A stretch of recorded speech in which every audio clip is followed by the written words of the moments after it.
Dans le viseur de Guillaume Fard. Philippe. Ravi de vous retrouver, vous serez avec nous tous les dimanches pour nous éclairer sur l'actualité police-justice. Et Guillaume, on s'intéresse cette semaine à une affaire mystérieuse, l'affaire des cadavres dans la Seine.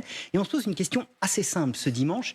Est-ce que la police a mis la main sur un tueur en série puisqu'on parle de 4 meurtres en 16 jours? Effectivement, Philippe, c'est la question que tout le monde se pose depuis qu'un homme, ça commence par lui, un passager du RERC, tout se joue le long de la Seine et le long de cette ligne C du RER, cet homme, par la fenêtre, il voit un corps On la voit, qui cette flotte ligne C du RER, le dans long la de la Seine. Seine. Et donc c'est la brigade fluviale qui va avoir la charge, évidemment, d'aller repêcher ce premier corps, mais elle ne va pas trouver un seul corps, elle va trouver 4 corps. Et donc, à partir de là, il y a un homme qui va être suspecté. Cet homme, il est retrouvé en possession des téléphones portables de deux des corps qui ont été retrouvés. Et puis surtout, sur une 4e victime, sur son pantalon à lui, cet homme, on va retrouver l'ADN de cette 4e victime, ce qui en fait le principal suspect, avec une question: est-il un tueur en série? Parce que, évidemment, les tueurs en série, Dieu merci, c'est rare.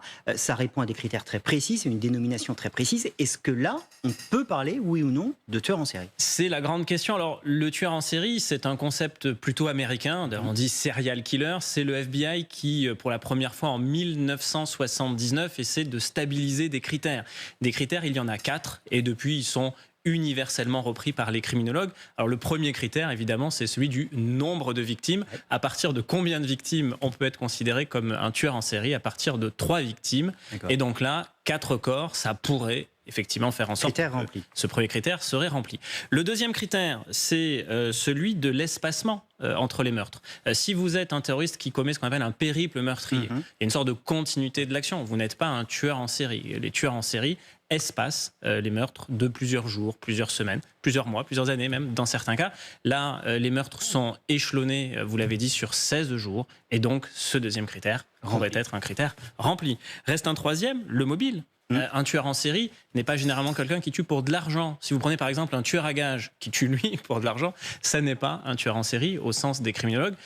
Pour les criminologues, le tueur en série, lui, répond plutôt à des pulsions. Et donc la motivation, elle est généralement pulsionnelle, sexuelle, psychologique, psychiatrique dans certains cas, mais rarement pécuniaire. Donc on a rempli 3 critères, vous nous disiez qu'il y en a 4, c'est quoi le 4e? Le 4e critère, c'est plutôt l'absence de lien direct apparent entre les victimes. C'est pour ça d'ailleurs que les Américains utilisent des profilers pour essayer d'établir le profil d'un tueur en série.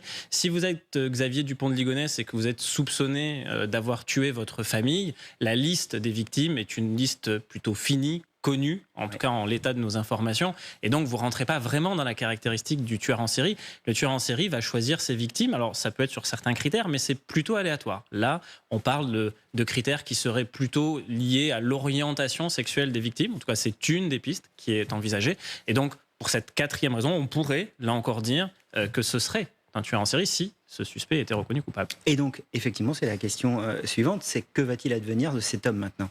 Cet homme, il a été placé en garde à vue, il nie fermement, il est même plutôt mutique d'ailleurs, des premières informations que nous avons obtenues. Et donc, il y a une information judiciaire qui est ouverte, une enquête qui ne fait que démarrer. Et puis une dernière question que tout le monde se pose, c'est est-ce que, à l'heure, Philippe, vous et moi avons cet échange, il y a encore des cadavres qui flottent dans la Seine? En tout cas, les enquêteurs vont devoir y répondre. À l'affaire des cadavres dans la Seine. Merci beaucoup Guillaume, on vous retrouvera tous les dimanches pour un éclairage sur l'actualité. Merci